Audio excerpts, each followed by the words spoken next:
సభా మర్యాదలు పాటించారా లేదని ప్రజలు చూస్తున్నారు. అయితే ఇప్పుడు జగన్మోహన్ రెడ్డి గారు గతంలో 23 సీట్లు ఉన్నాయి, నేను ఒక 5 మంది లాగేస్తే నీకు ప్రతిపక్ష హోదా లేదని చెప్పారు, మర్చిపోవద్దండి. అలాగే అదే శాసనసభలో ముసలాడైపోయాడు, 2 ఊతకర్రలు పట్టుకుని నిలిస్తే తప్ప నిలబడలేడు, ఈయన కూడా పార్టీ నడుపుతాడా? జైల్లో పడేస్తే ఇంక అన్ని జబ్బులకి వచ్చేసాయి, ఏవో రామ్ జబ్బులని వచ్చాయి, చెప్పలేని చోటు వచ్చాయని చెప్పి హేళనగా అవమానకరంగా మాట్లాడిన విషయాలు కూడా మన టీవీలో చూసాం. అలాగే ఏదైతే శాసనసభలు భార్య పిల్లలతో సహా అవమానించిన విషయాలు చూసాం. అవన్నీ పడ్డాం, ప్రజల కోసం ప్రతిపక్ష నాయకులుగా మేము పడ్డాం. చాలా బాధలు పడ్డాడు, ఆరోగ్య సమస్యలు వచ్చినా జైల్లో ఉన్నారు 52 రోజుల పైచలకి. దీని మీద అనేక రకాల మీడియా పేటిఎం బ్యాచ్ ట్రోల్ చేసిన విషయాలు చూస్తే ఎంత బాధాకరంగా ఉంటాయో అందరికీ తెలుగుదేశం పార్టీ నాయకులు కూడా బాధపడ్డారు. అయితే వాళ్ళు చేశారు కదా మేము కక్షాదింపు చర్యలో లేదు, వాళ్ళు ఆడారు కాబట్టి మేము ఆడతామని చెప్పట్లేదు. రాజ్యాంగబద్ధంగా గౌరవబద్ధంగా నాకు తెలిసి ప్రతిపక్ష హోదా ప్రజలు ఇవ్వాలి, మనం అడుక్కోవడం ఏంటో నాకు అర్థం కాలేదు.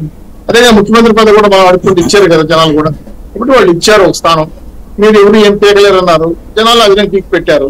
సో ఈ సిచ్యువేషన్ లో ప్రతిపక్ష నాయకుడు నేను ఒక 26-25 ఏళ్ళు పార్టీలో ఉన్నాను సార్, పదవులు ఇస్తే నాయకుడికి అందం రాలి. ఇప్పుడు చాలా మంది పదవులు తీసుకున్నారు చూశారు. పదవి వల్ల నాయకుడికి ఎటువంటి అందం రాదు, నాయకుడి వల్ల ఆ పదవికి అందం వస్తుంది. గతంలో 2 సీట్లు ఉన్న బీజేపీ వాళ్ళు కూడా అప్పుడు పార్లమెంట్ లో ఎదురుగా వచ్చారో మీకు తెలుసు.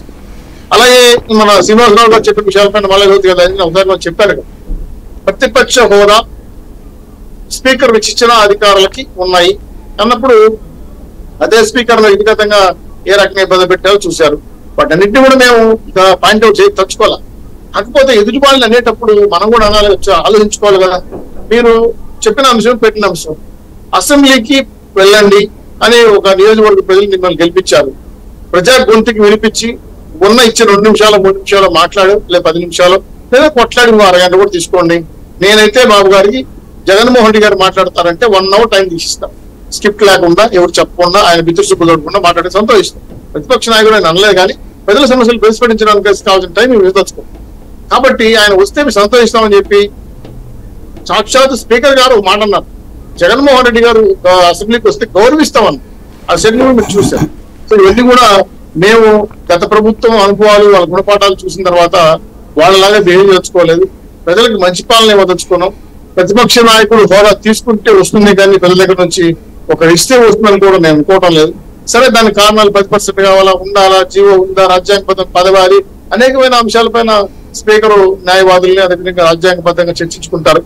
ఇస్తే మేము బాధపడం, ఈ ఊళ్ళని అనట్లేదు జగన్మోహన్ రెడ్డి గారికి. అయితే అధికారం లేకుండా పనిచేయలేదు సార్, నాకు అర్థం కాలేదు. గతంలో పవన్ కళ్యాణ్ గారిని కౌన్సిలర్ కూడా కాలేదు, పంచాయతీ గెలవలేదు, మీరు అసలు పోటీ చేస్తారా, 10 ఏళ్ళు 14 ఏళ్ళు ఉన్నా ఎలా చేశారు, భరించారు కదా. అలాగే బీజేపీ నాయకులు ఏమన్నారు, మీకు అసలు ఏపీలో డిపాజిట్లే లేవు, డిపాజిట్ జీరో కన్నా మేము మైనస్ లో ఉన్నారని చెప్పి వాళ్ళు అన్నారు, వాళ్ళు పడ్డారు. మేము కూడా 23 సీట్లు పడిపోయాం, మీరు పెద్ద గొప్ప పార్టీ అన్నారు కదా, అసలు అర్ధశాఖలో పోయారన్నారు. ఇవన్నీ ప్రజల నుంచి వచ్చిన అవమానాలు. అలాగే ప్రజలు ఈ రోజు ఈ 3 పార్టీలు దీవించి అనూహ్యమైన 151కే మీరు ఏం చేయాలో దిక్కు లేకుండా గర్వానికి గురైన వాళ్ళు 64 వచ్చినా కూడా మేము నిర్మంగా ఓపిక ప్రజలకు సేవ చేసే అవకాశం ఇచ్చేవారు సేవ చేస్తాం, అంతేగాని అధికారం దులాయింపులు చేయాలని ఉద్దేశం మాకు లేదు. కాబట్టి నేనైతే వ్యక్తిగతంగా పార్టీ పరంగా కూడా మాట్లాడిన కొన్ని విషయాలు ఉన్నాయి.